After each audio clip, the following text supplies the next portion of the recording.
Perkenalkan, nama saya Riana. Saya WNI yang sudah lama tinggal di Belanda. Saya senang berinvestasi dan berbisnis untuk mempercepat pencapaian kebebasan finansial. Agar saya tidak harus kerja sampai usia pensiun di Belanda yang cukup tinggi sampai 67 tahun. Di video kali ini, saya ingin membahas bagaimana caranya mencari properti dari jarak jauh. Cerita sedikit untuk konteks video ini ya. Di saat COVID, di tahun 2021 saya membeli 2 buah properti di Indonesia, dan di tahun 2022 saya membeli 4 buah properti. Semua itu dengan cara beli dari jarak jauh. Ya karena sayanya saat itu berada di Belanda. Malahan nih ada dari properti-properti saya yang sampai saat ini belum pernah saya datangi secara fisik. Alright, sebelum mencari properti, apa-apa saja yang terpenting yang perlu diperhatikan? Terpenting, tentukan dulu kriteria-kriteria apa yang minimal harus dimiliki oleh properti yang kita cari. Kriteria-kriteria itu semisal range harga minimal dan harga maksimal, budget kita. Kemudian lokasi, contohnya harus dekat pantai, dekat jalan raya, di dalam komplek, atau dekat universitas atau fasilitas umum lainnya. Kriteria berikut yang penting juga daerah preferensi, semisal di Jakarta. Tapi di mana Jakartanya? Jakarta kan besar. Di barat, utara, atau selatan, atau mungkin pinggiran Jakarta, misalnya Tangerang atau Depok. Misalnya mau cari di Pulau Bali, ini juga areanya kan banyak ya. Bali Utara, Bali Selatan, atau sebut areanya Seminyak, Canggu, Pecatu, Uluwatu, sedetil mungkin. Pokoknya untuk lokasi dan daerahnya, sedetil-detilnya. Kriteria lain adalah jenis properti yang dicari, misalnya ruko, apartemen, tanah, rumah luks, atau rumah rusak untuk proyek flip dan fix, misalnya, atau villa. Kriteria lain juga tentang KPR, misalnya properti harus mau di KPR-kan, karena tidak semua owner mau properti dia dibeli dengan KPR, karena proses KPR bisa memakan waktu lama sekitar 6 minggu. Dan juga terkadang properti itu ada yang tidak memiliki IMB, dan properti seperti ini tidak bisa di KPR-kan. Saya tidak menyarankan teman-teman beli properti yang tidak ada IMB-nya ya. Nah, kriteria lain yang juga penting untuk investor seperti saya adalah income dan imbal hasil atau ROI dari properti tersebut. Ada beberapa agen, biasanya mereka agen profesional, mereka mengerti tentang ini. Tapi banyak juga yang tidak mengerti, ini harus kita jelaskan. Itu tadi tentang kriteria-kriteria yang harus diinfokan. Dan kemudian yang terpenting juga, biasakan komunikasi dengan jelas dan berikan informasi sedetil-detilnya. Ini sangat penting, karena jarak jauh, beda negara, beda benua, dan beda waktu. Jika kita detail dan spesifik memberikan informasinya, kemungkinan besar kita akan mendapat listingan yang sesuai dengan kemauan kita. Contoh iklan atau berita yang bisa kita sampaikan ke agen atau siapa saja relasi kita agar mereka tahu properti apa yang kita cari. Dicari ruko untuk dibeli, peruntukan Bimba Threshold di Bandung. Area bebas, tapi harus padat penduduk, dekat dengan perumahan. Kondisi harus siap pakai atau tidak perlu renovasi. Harga maksimal 1,5 M dan imbal hasil minimal 6,5% setahun. Sespesifik mungkin, makin spesifik makin bagus hasilnya. Kita nantinya tidak dicapaikan dengan listingan-listingan buruk yang tidak masuk kriteria kita. Pada prakteknya, ada juga sih agen yang jelek yang memberikan listingan tidak sesuai permintaan kita. Seperti ini, kita tinggal reject listingan dia dengan mempost kembali kriteria yang sudah kita tentukan sebelumnya. Sekarang saya jelaskan beberapa cara mencari properti jarak jauh yang sudah saya terapkan ya.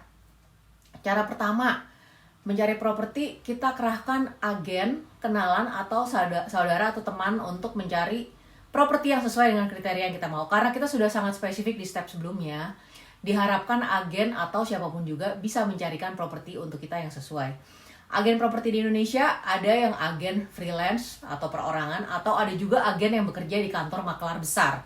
Preferensi saya agen perorangan, karena agen dari kantor makelar besar, harga dari mereka sudah di-upgrade besar juga. Terkadang bisa sampai 30% dari harga jika kita langsung tahu ownernya kok. Reasonnya ya karena si owner harus bayar makelar ini juga cukup tinggi. Ini pengalaman sendiri di Bali ya, seperti itu. Di Indonesia yang perlu diperhatikan adalah satu properti bisa ditawarkan oleh lebih dari satu agen, berbeda dengan di Belanda ya. Jadi, jika kita ditawarkan properti oleh seorang agen, ada baiknya kita bertanya, dia ini ada link langsung dengan owner atau tidak. Karena jika agen ini ternyata agen ke layer sekian dari properti itu, tentunya itu kurang oke untuk kita. Jadi bisa makan waktu lama di mana kita ingin nego langsung dengan ownernya. Ya. Cara kedua, cari properti lewat online properti listingan seperti OLX atau rumah.com atau Facebook.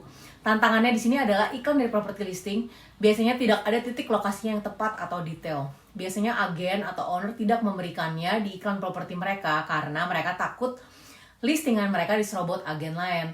Nah, dalam situasi seperti ini, saya biasanya mencari landmark atau ciri-ciri dari daerah sekitar si properti itu agar saya bisa track kira-kira lokasinya di Google Map. Bisa dilihat dari misalnya foto si properti yang diiklankan.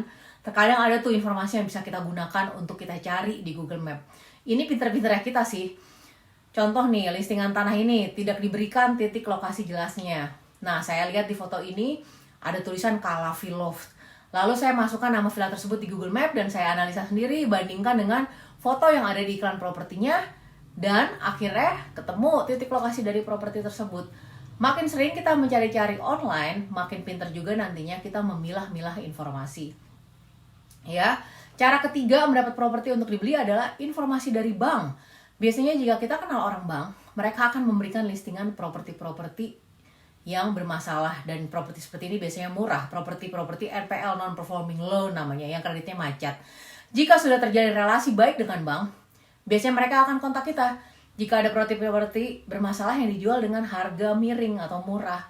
Juga terkadang diinformasikan oleh KPR officer dari bank, karena mereka banyak kontak juga dengan agen-agen, banyak agen-agen yang mengurus KPR untuk klien mereka kan ya. Dan agen-agen ini otomatis kenal dengan KPR officer dan saling bertukar informasi. Jika kita punya kontak baik dengan KPR officer, bisa tuh dengar informasi dari mereka. Ada properti bagus di mana yang bisa kita akuisisi karena memenuhi kriteria kita. Kembali lagi, biasakan kita bernetwork dan jalin kerjasama dengan baik dengan agen dan bank. Presentasikan diri kita sebagai calon pembeli properti dan informasikan secara detail kriteria-kriteria dari properti yang kita cari. Cara keempat, masuk komunitas properti investor Indonesia. Dari sini, dari komunitas, kita bisa dapat informasi tentang properti-properti yang bagus-bagus harganya, yang dijual dan bisa diakuisisi. Cara kelima, pasang iklan sendiri mencari properti. Iklan ini bisa kita pasang juga di Facebook atau OLX. Tips saya untuk memasang iklan pas dekat-dekat akhir tahun atau setelah hari raya. Di momen-momen ini, banyak sekali orang yang ingin menjual propertinya, dan terkadang jual butuh cepat, dan itu momentum sangat bagus untuk kita beli. Karena saya mendapat properti under value sangat besar. Lewat cara-cara di atas, kita akan mendapatkan informasi tentang properti yang dijual ya. Nah, informasi apa yang kita perlukan untuk bisa menganalisa oke tidaknya listingan itu? Satu, tentu saja kita harus tahu kondisi propertinya. Jadi foto properti dari beberapa sisi dan video sangat penting untuk melihat kondisi fisiknya dari jarak jauh. Dua, juga titik dari lokasi properti tersebut. Informasi titik lokasi ini sangat penting karena dengan itu kita bisa menganalisa daerah sekitarnya di Google Map. Ketiga, harga dan luas tanah dan luas bangunan. Jika properti tersebut ada bangunannya ya, tentu saja.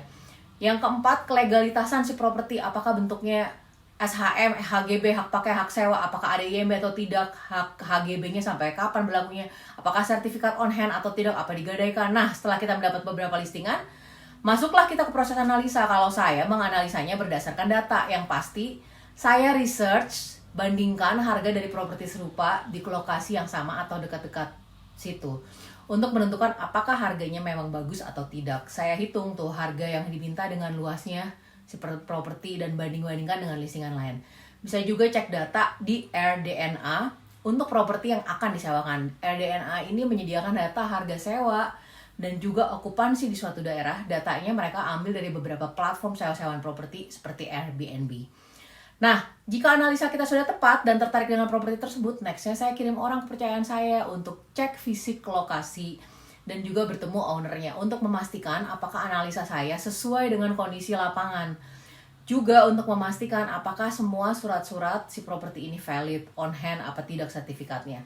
Kadang ada informasi dari agen sertifikat on hand, tapi ketika sudah masuk di pertemuan dengan owner tidak demikian adanya. Ya, jika sudah di fase ini biasanya saya involve dan join di video call. Tapi terkadang tidak juga karena beda waktu. Terkadang saya mesti tidur jika survei ke lokasi misalnya pagi-pagi waktu Indonesia. Jika saya nggak bisa join, saya kasih poin-poin yang saya anggap penting ke representatif saya agar dia bisa men-tracknya dengan detail saat pertemuan dengan owner. Setelah semua aman, menurut representatif saya, barulah saya maju ke proses negosiasi. Dan ini biasanya saya langsung berhadapan dengan owner. Intinya cerita ini, membeli properti dari jarak jauh itu bisa banget. Zaman sekarang, beli properti tidak terhambat jarak. Dari survei online, offline, negosiasi, dan sampai AJB pun bisa dari jarak jauh. Selain penggunaan teknologi, juga yang terpenting memiliki representatif di Indonesia, orang yang mewakilkan kita, orang yang kita percaya. Orang ini adalah badan kita di Indonesia, kaki tangan kita. Sebisanya orang ini harus memiliki diplomatic skill yang tinggi, yang bisa jadi penengah juga antara kita dengan owner. Karena dalam proses jual beli banyak perlu saling mengerti antara penjual dan pembeli. Dan kita sebagai pembeli posisinya sangat jauh.